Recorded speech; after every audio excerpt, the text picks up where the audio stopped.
दोस्तों 2011 यूपीपीजीटी का पहला प्रश्न है, किस फ्रांसीसी ने 1673 ईस्वी में पांडिचेरी की नींव डाली थी?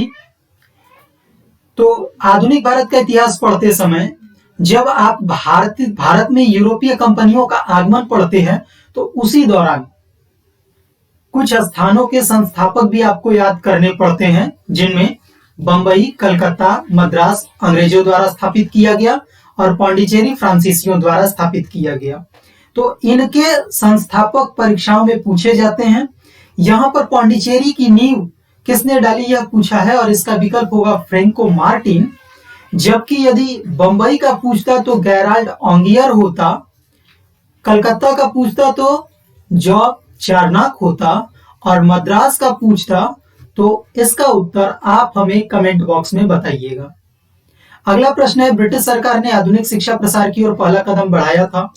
तो ब्रिटिश शासनकाल में भारत में जब अंग्रेजी शिक्षा का प्रचार प्रसार प्रारंभ हुआ तो सर्वप्रथम 1813 ईस्वी के चार्टर में ही यह व्यवस्था की गई कि भारत में जो बजट पास होगा उसमें 1 लाख रुपए शिक्षा पर भी खर्च होगा और इस तरह के प्रावधान पर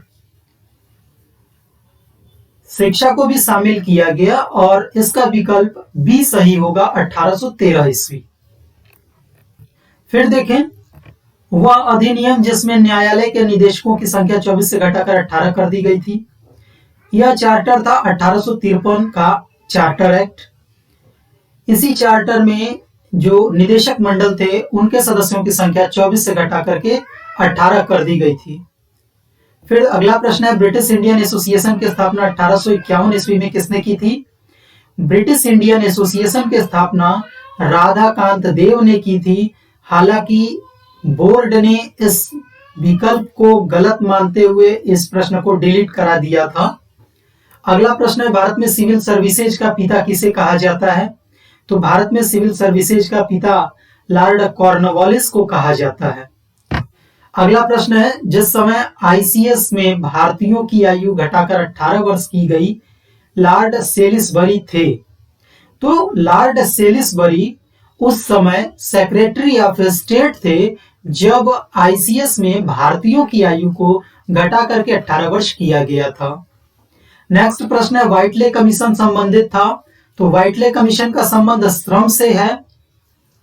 अगला प्रश्न देखें, ईस्ट इंडिया कंपनी को शाह आलम द्वारा बंगाल और बिहार तथा उड़ीसा की दीवानी कब प्राप्त हुई?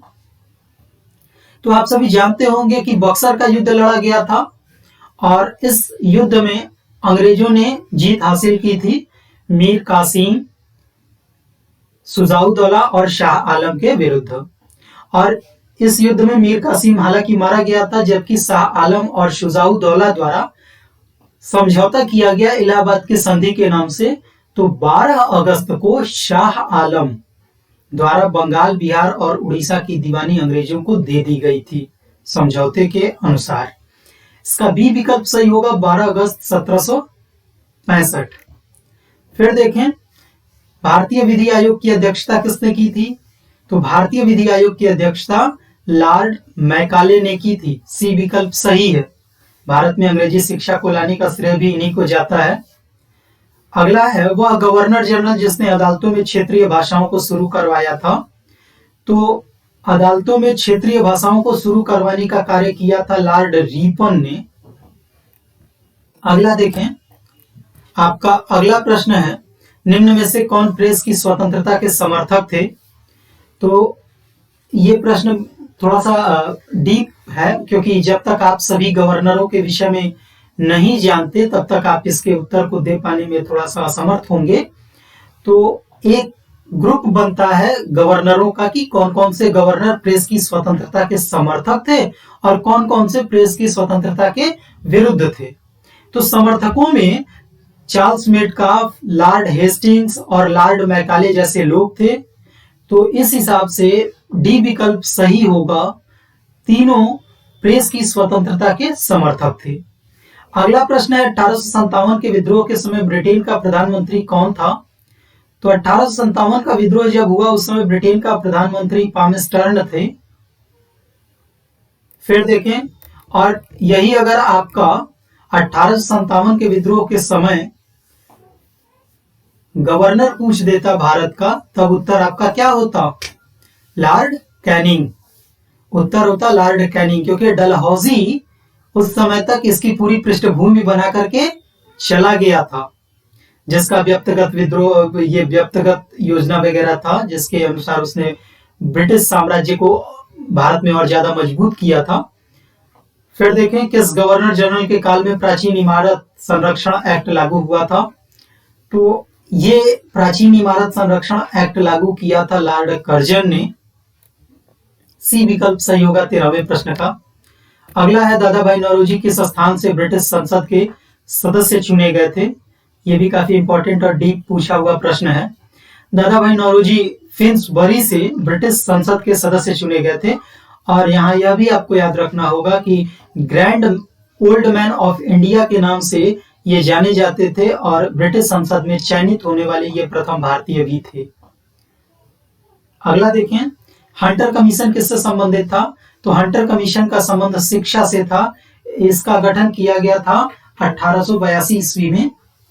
फिर अगला देखें, निम्न में से किसके द्वारा अकाल आयोग को नियुक्त किया गया था? तो इसका विकल्प आप लॉर्ड लीटन लगाएंगे, बी विकल्प सही होगा। अकाल आयोग का गठन लॉर्ड लीटन के समय में किया गया था। अगला प्रश्न है, किसका असली नाम मूल शंकर था? तो स्वामी दयानंद सरस्वती का मूल या बचपन का नाम मूल शंकर था।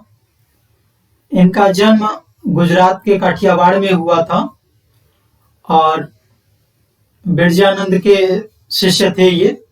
इन्होंने ही आर्य समाज की स्थापना की थी और सत्यार्थ प्रकाश नामक ग्रंथ भी लिखा था। 18वां प्रश्न है, सिस्टर निवेदिता किस गुप्त क्रांतिकारी संगठन की सदस्य थी? आप सभी जानते होंगे कि सिस्टर निवेदिता स्वामी विवेकानंद की शिष्या और मुंह बोली बहन थी। उनका संबंध अनुशीलन समिति नामक गुप्त क्रांतिकारी संगठन से था। यह संगठन बंगाल में ब्रिटिश शासनकाल के दौरान कार्यरत था और इसका उद्देश्य वंदे मातरम के प्रणेता बंकिम चंद्र चटर्जी के बताए गए मार्ग का अनुशीलन करना था। इसका शुभारंभ 1902 ईस्वी में व्यायामशाला के रूप में हुआ था। इसके प्रथम अध्यक्ष प्रमथनाथ मित्रा थे, जबकि उपाध्यक्ष चितरंजन दास और अरविंद थे। और सिस्टर निवेदिता एकमात्र महिला सदस्य थी इस संगठन की। तो बी विकल्प सही होगा, केवल 2। अगला प्रश्न है, एकेडमिक एसोसिएशन की स्थापना किसने की थी? तो एकेडमिक एसोसिएशन की स्थापना हेनरी विवियन देरोजियो ने की थी। इन्होंने ही बंगाल में यंग आंदोलन की भी शुरुआत की थी। तो यह महत्वपूर्ण प्रश्न है, सुधार आंदोलन के दौरान आप इनको पढ़ेंगे। फिर देखिए, निम्नलिखित में से कौन भारतीय दर्शन की अपेक्षा पाश्चात्य दर्शन से अत्यधिक प्रभावित था? तो Raja Ram Mohan Roy East India company में कुछ समय तक काम भी किए थे और अंग्रेजी शिक्षा से वो प्रभावित थे। न केवल अंग्रेजी शिक्षा से बल्कि पाश्चात्य दर्शन से भी प्रभावित थे और अंग्रेजी शिक्षा के समर्थक भी थे। तो डी विकल्प सही होगा, राजा राम मोहन रॉय। अगला प्रश्न है, 1882 में इंडियन एजुकेशन कमीशन की अध्यक्षता किसने की थी? तो अभी हमने आपको हंटर कमीशन के विषय में बताया, जिसका गठन 1882 में किया गया था।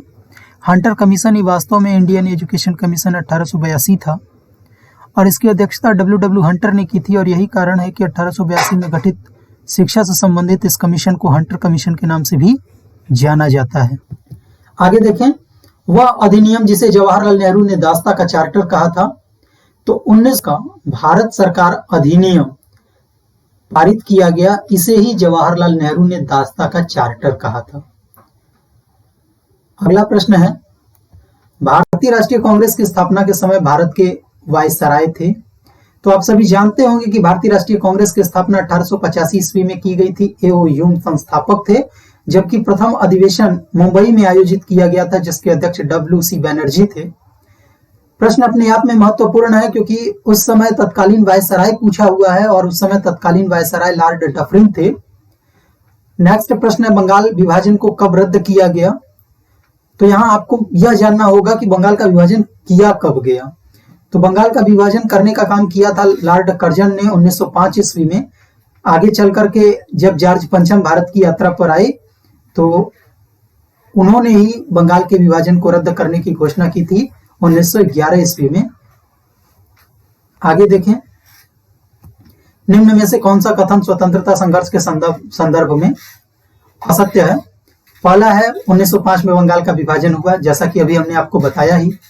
1907 में मुस्लिम लीग का गठन हुआ, यह गलत है क्योंकि 1906 में मुस्लिम लीग का गठन किया गया था, तो बी विकल्प इस हिसाब से आपका गलत होगा। 1907 में आप सभी जानते होंगे कि भारतीय राष्ट्रीय कांग्रेस का सूरत अधिवेशन हुआ था और इसी अधिवेशन में कांग्रेस नरम दल और गरम दल दो भागों में बंट भी गई थी, तो सूरत विभाजन जिसको फेमस है 1907 ईस्वी में। फिर देखें, जलियांवाला बाग हत्याकांड के समय भारत का वायसराय था, तो जलियांवाला बाग हत्याकांड जिसका उत्तरदायित्व जनरल डायर पर दिया जाता है, जनरल डायर ने ही यह हत्याकांड कराया था और यह हुआ था लॉर्ड चेम्सफोर्ड के कार्यकाल में। अगला प्रश्न है, महात्मा गांधी के राजनीतिक गुरु थे, तो महात्मा गांधी के राजनीतिक गुरु थे गोपाल कृष्ण गोखले, याद रखिएगा। नेक्स्ट है, भारतीय राष्ट्रीय कांग्रेस के प्रथम यूरोपीय अध्यक्ष थे, तो भारतीय राष्ट्रीय कांग्रेस के प्रथम यूरोपीय अध्यक्ष जॉर्ज यूल थे। जबकि उत्तराखंड असिस्टेंट प्रोफेसर इतिहास 2017 में एक प्रश्न पूछा गया था कि भारतीय राष्ट्रीय कांग्रेस के वह यूरोपीय अध्यक्ष जिन्होंने 2 बार अध्यक्षता की थी, तब इसका उत्तर विलियम वेडरबर्न हो जाता। तो वेडरबर्न 2 बार अध्यक्षता करने वाले यूरोपीय थे। देखें अगला प्रश्न, निम्नलिखित महिलाओं में से कौन भारतीय राष्ट्रीय कांग्रेस की प्रथम अध्यक्षा थी? तो भारतीय राष्ट्रीय कांग्रेस की प्रथम महिला अध्यक्षा एनी बेसेंट थी, जबकि यदि यही प्रश्न प्रथम भारतीय महिला अध्यक्षा पूछता भारतीय राष्ट्रीय कांग्रेस की, तब उत्तर बदल करके सरोजनी नायडू होता। अगला प्रश्न देखें, लखनऊ समझौता किनके बीच हुआ था? तो लखनऊ समझौता 1916 में हुआ था और यह समझौता कांग्रेस तथा मुस्लिम लीग के बीच में हुआ था। बी विकल्प सही है। अगला प्रश्न है, दक्षिण अफ्रीका से लौटने के पश्चात महात्मा गांधी ने किस संगठन की सदस्यता ग्रहण की थी? तो महात्मा गांधी ने जब दक्षिण अफ्रीका से वापसी की तो उस समय उन्होंने भारतीय राष्ट्रीय कांग्रेस की सदस्यता ग्रहण की थी। ए विकल्प सही होगा। हालांकि कांग्रेस से वो काफी समय तक जुड़े रहे और अंत में उन्होंने कांग्रेस को छोड़ भी दिया था और एक स्टेटमेंट भी उसी से जुड़ा हुआ इनके द्वारा दिया गया कि मैं बालू से ही कांग्रेस से बड़ा संगठन खड़ा कर दूंगा। फिर आपका अगला प्रश्न है, मुस्लिम लीग के किस अधिवेशन में एम.ए. जिन्ना ने 2 राष्ट्रों के सिद्धांत को प्रतिपादित किया था? तो लाहौर अधिवेशन 1940 का आयोजित किया गया था मुस्लिम लीग का। इसी अधिवेशन में मोहम्मद अली जिन्ना ने 2 राष्ट्रों के सिद्धांत को प्रतिपादित किया था सर्वप्रथम। नेक्स्ट प्रश्न है, बाल गंगाधर तिलक ने होम रूल लीग की स्थापना की थी? तो बाल गंगाधर तिलक ने होम रूल लीग की स्थापना एनी बेसेंट के सहयोग से की थी पुणे में, और इससे भी जुड़ा हुआ प्रश्न 2013 में एक बार पूछा भी था। अगला प्रश्न है, 1935 ईस्वी के भारत सरकार अधिनियम द्वारा स्थापित संघीय न्यायालय के प्रथम मुख्य न्यायाधीश थे? सर मोरिस ग्वेर संघीय न्यायालय के प्रथम मुख्य न्यायाधीश थे जो 1935 ईस्वी में स्थापित किया गया था। अगर स्वतंत्र भारत के प्रथम मुख्य न्यायाधीश पूछता सर्वोच्च न्यायालय के, तो उत्तर आपका क्या होता? कमेंट बॉक्स में बताइए। नेक्स्ट प्रश्न है, कंपनी के अधिकारियों की भ्रष्टता तथा घूसखोरी के कारण निजी व्यापार तथा उपहार लेना बंद कर दिया। उन्हें एक विशेष अनुबंध पर हस्ताक्षर करने के लिए किसने बाध्य किया था? तो कलकत्ता में आप देखें तो इस प्रकार का भ्रष्टाचार पनप चुका था। रॉबर्ट क्लाइव के समय से ही रॉबर्ट क्लाइव ने इस तरह के भ्रष्टाचार को प्रोत्साहन दिया था और आगे चल करके काफी व्यापक स्तर पर ऐसा होने लगा था। तो जब वॉरेन हेस्टिंग्स को बंगाल का गवर्नर जनरल बनाया गया तो उसने ही इस प्रकार का भ्रष्टाचार पर रोक लगाते हुए एक विशेष अनुबंध पर हस्ताक्षर करना अनिवार्य कर दिया था। अगला प्रश्न देखें, अनाज की उपज प्रथम बार प्रारंभ हुई थी? तो आपको अपने प्री हिस्ट्री वाले वीडियोस में हमने आपको बताया भी है कि कैसे कृषि और पशुपालन का प्रारंभ हुआ था। तो कृषि का प्रारंभ सबसे पहले हम नवपाषाण काल में देखते हैं, जबकि पशुपालन आपके मध्यपाषाण काल में ही प्रारंभ हो गया था। आप मेरे उन वीडियोस को देख सकते हैं। अगला प्रश्न है, तिथि क्रमानुसार निम्न को व्यवस्थित कीजिए। ये प्रश्न भी प्री हिस्ट्री से ही जुड़ा हुआ है, तो ये भी क्रम आपको हमारे वीडियोस में आपको काफी डिटेल में मिल भी जाएगा। क्रम निर्धारित करना है, पूरा पाषाण काल पहला होगा, इसके पश्चात मध्य पाषाण काल है, फिर नवपाषाण काल है और इसके बाद ताम्र युग आता है। तो अगर क्रम आप निर्धारित करें तो 1 3 4 2 और इस प्रकार से डी विकल्प सही होगा। अगला प्रश्न है स्वास्तिक प्रतीक का उदय किसके काल में हुआ था? तो स्वास्तिक प्रतीक का उदय सिंधु घाटी सभ्यता में हमें सर्वप्रथम दिखता है, ए विकल्प सही होगा। कौन सी धातु सिंधु निवासियों को ज्ञात नहीं थी? काफी कॉमन क्वेश्चन और बार बार रिपीटेड प्रश्न है इतिहास का। लोहा सिंधु घाटी सभ्यता के निवासियों को ज्ञात नहीं था। लोहा का प्रचलन काफी बाद का है, उस समय कांस्य धातु ही काफी पॉपुलर थी इनके समय में। अगला प्रश्न भी सिंधु घाटी सभ्यता से ही जुड़ा हुआ है कि सिंधु घाटी सभ्यता से निम्नलिखित में से किस सभ्यता के समकालीन नहीं थी? तो मिस्र की सभ्यता, चाहे मेसोपोटामिया की सभ्यता और क्रीट की सभ्यताएं सिंधु घाटी सभ्यता की समकालीन थी, जबकि चीन की सभ्यता बहुत बाद की सभ्यता थी। तो इसका सी विकल्प सही होगा, चीन की सभ्यता। अगला प्रश्न भी सिंधु घाटी सभ्यता से ही जुड़ा हुआ दिया गया है कि सिंधु घाटी सभ्यता में घोड़े के अवशेष कहां से मिले हैं? सुरकुटदा नामक पूरा स्थल से घोड़े के अवशेष हमें मिलते हैं सिंधु घाटी सभ्यता में, ये विकल्प सही होगा। फिर अगला प्रश्न देखेंगे, निम्न युग्मों में से कौन एक सुमेलित नहीं है? यह भी सिंधु घाटी सभ्यता से ही जुड़ा हुआ देखिए प्रश्न है, 4 प्रश्न लगातार पूछे हैं। पहला है हड़प्पा के लोग तांबा आयात करते थे, खेतरी की खान राजस्थान में फेमस थी, बिल्कुल सही है। हड़प्पा सभ्यता का तट नगर था लोथल, बंदरगाह था प्राचीनतम, यह भी सही है। सबसे विशाल हड़प्पन स्थल था हड़प्पा, यह भी सही है। डी है कालीबंगा का अर्थ है काली मिट्टी के बर्तन। जी नहीं, कालीबंगा का अर्थ आप सभी भी जानते होंगे, काली रंग की चूड़ियां। तो यहाँ पर डी विकल्प सही नहीं माना जाएगा और इस प्रकार से 42वें का डी विकल्प सही है।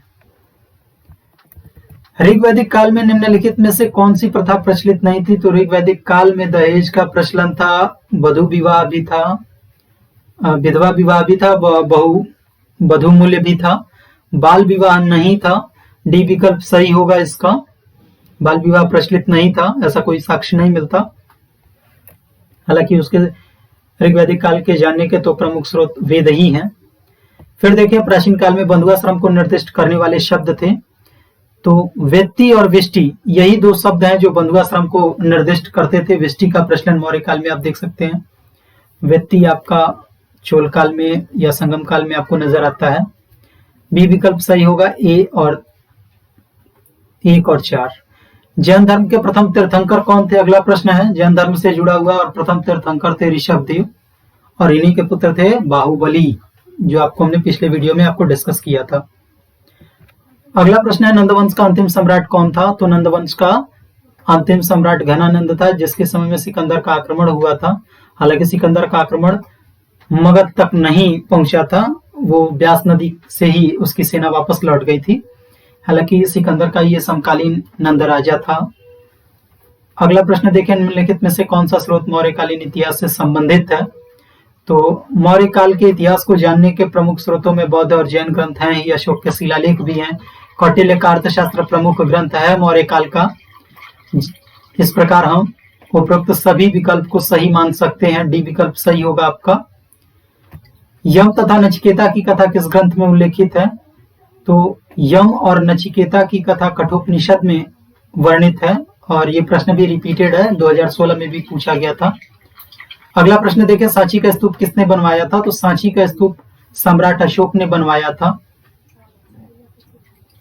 अगला प्रश्न है, शाक्य गणतंत्र में सभा स्थल में भेंट करने वाले स्थान को कहते थे। तो जब आप गणतंत्रीय शासन प्रणाली पढ़ते हैं तब आपको वहां दिखेगा कि सभा स्थल में भेंट करने वाले स्थान को संथागार के नाम से जाना जाता था, संथागार। तो बी विकल्प सही होगा। अगला प्रश्न है, महायान शाखा का साहित्य लिखा गया। तो हीनयान और महायान ये बौद्ध धर्म की 2 शाखाएं थी। महायान शाखा का जो ग्रंथ था संस्कृत भाषा में लिखा गया, जबकि हीनयानियों ने प्राकृत भाषा का प्रयोग किया था। अगला प्रश्न देखें, बुद्ध चरित का लेखक? तो बुद्ध चरित लिखा था अश्वघोष ने। नेक्स्ट प्रश्न है, बौद्ध धर्म में महायान और हीनयान शाखाओं में विभाजन हुआ। अभी हम बात कर रहे थे हीनयान और महायान की। तो बौद्ध धर्म में यह विभाजन कश्मीर के चतुर्थ बौद्ध संगीति के समय में हुआ था और कश्मीर की चतुर्थ बौद्ध संगीति कनिष्क के काल में हुई थी। अगला प्रश्न देखें, महान जैन विद्वान हेमचंद्र किसकी सभा को अलंकृत करते थे? तो कुमारपाल के समय में ही हेमचंद्र थे और हेमचंद्र कुमारपाल की सभा को अलंकृत करते थे। हेमचंद्र का व्याकरण काफी फेमस है। अगला प्रश्न देखें, कौटिल्य के अनुसार कंटक शोधन थी। मौर्य काल से जुड़ा हुआ यह प्रश्न है। कौटिल्य के अनुसार कंटक शोधन एक प्रकार का न्यायालय था, फौजदारी न्यायालय था। हमने आपको पिछले वीडियो में भी बताया था कि कौटिल्य ने दो प्रकार के न्यायालयों का उल्लेख किया है, कंटक शोधन और धर्मस्थीय। कंटक शोधन फौजदारी के मामले देखती थी, जबकि धर्मस्थीय दीवानी मामले देखती थी। अगला प्रश्न देखें, चारवाक दर्शन का प्रवर्तक माना जाता है। तो ये लोकायत दर्शन कहिए चाहे चारवाक दर्शन कहिए, इसके प्रवर्तक चारवाक ही थे। यावत जीवेत सुखम जीवेत ऋणम कृत्वा घृतम पिबेत, ये उनका कथन था, जब तक जियो सुख से जियो, और यदि आपके पास सुख पाने के लिए पैसा नहीं है तो कर्ज लो और घी पियो। अगला प्रश्न है, अशोक के किस अभिलेख से बौद्ध धर्म के नियमों की जानकारी मिलती है? तो अशोक के सभी अभिलेखों से बौद्ध धर्म के नियमों की जानकारी मिलती है, चाहे वो भाब्रू अभिलेख हो जिसमें स्वयं अशोक बुद्ध धर्म और संघ के प्रति अपनी श्रद्धा, अपने विश्वास प्रकट करता है। 13वें शिलालेख में कलिंग युद्ध की तो चर्चा है ही, वहां पे धम्म विजय की घोषणा करता है, और 7वां शिलालेख भी उसके धम्म से ही जुड़ा हुआ है। तो डी विकल्प आपका सही होगा। अगला प्रश्न है, सम्राट अशोक ने न्याय करने के लिए किस पदाधिकारी की नियुक्ति की थी? तो रज्जुकों की नियुक्ति उसने न्याय करने के लिए की थी। ये आपको अशोक के अभिलेखों से ही ज्ञात होता है। रज्जुक नामक जो अधिकारी थे, हालांकि इनका संबंध भूमि मापक के रूप में भी किया जाता है। रज्जुक यानी रस्सी, और उसी से कोरिलेट करके रज्जुकों को भूमि मापक भी माना जाता है। लेकिन अशोक के अभिलेख में एकदम क्लियर है कि अशोक ने दंड देने के लिए ही इनका जो है नियुक्त किया था इनको। अगला प्रश्न है, 13वां शिलालेख संबंधित है। तो अभी हमने कलिंग के 13वें शिलालेख की बात की थी, कलिंग युद्ध का वर्णन मिलता है। तो 13वें शिलालेख का संबंध युद्ध से ही है, हालांकि वहां धर्म विजय भी है, लेकिन एकमात्र यही अभिलेख है जो कलिंग युद्ध को प्रमाणित करता है। तो इस प्रकार ही विकल्प सही होगा। अगला प्रश्न है, भारत का नेपोलियन किसे कहा जाता है? तो भारत का नेपोलियन समुद्रगुप्त को कहा जाता है। और भारत का नेपोलियन समुद्रगुप्त को किसने कहा था, अगर यह पूछ देता तो V.A. स्मिथ का नाम आप याद रखेंगे, उन्होंने ही ऐसा तुलना किया था। निम्नलिखित में से किसने अशोक को बौद्ध धर्म में दीक्षित किया था? तो अशोक को बौद्ध धर्म में दीक्षित करने का काम निग्रोध ने किया था, हालांकि कभी कभी उपगुप्त का भी नाम आता है। ये विकल्प सही होगा, निग्रोध। अगला देखें, खारवेल के हाथी गुम्फा अभिलेख में सिंचाई विषयक कार्यों का उल्लेख मिलता है। तो खारवेल के हाथी गुम्फा लेख में नहर, तिनसुलिया नहर का उल्लेख मिलता है, जो नंदों ने बनवाया था या नंद शासकों ने बनवाया था, और वहीं से जिन मूर्ति ले आने का भी उल्लेख है। अगला प्रश्न है, चोल राजवंश से जुड़ा हुआ है। चोल शासकों की आय का मुख्य साधन था। तो भूमि कर चोल शासकों की आय का मुख्य साधन था। इस प्रकार हमने 2011 के 63 प्रश्न आज सॉल्व किए हैं। यदि इसका PDF आपको चाहिए तो डिस्क्रिप्शन बॉक्स में लिंक से आप इस पेपर को डाउनलोड भी कर सकते हैं। और 2011 के नेक्स्ट पार्ट को लेकर के बहुत ही जल्द यानी शुक्रवार को आप सभी के सामने होंगे। तब तक शुभ रात्रि, धन्यवाद।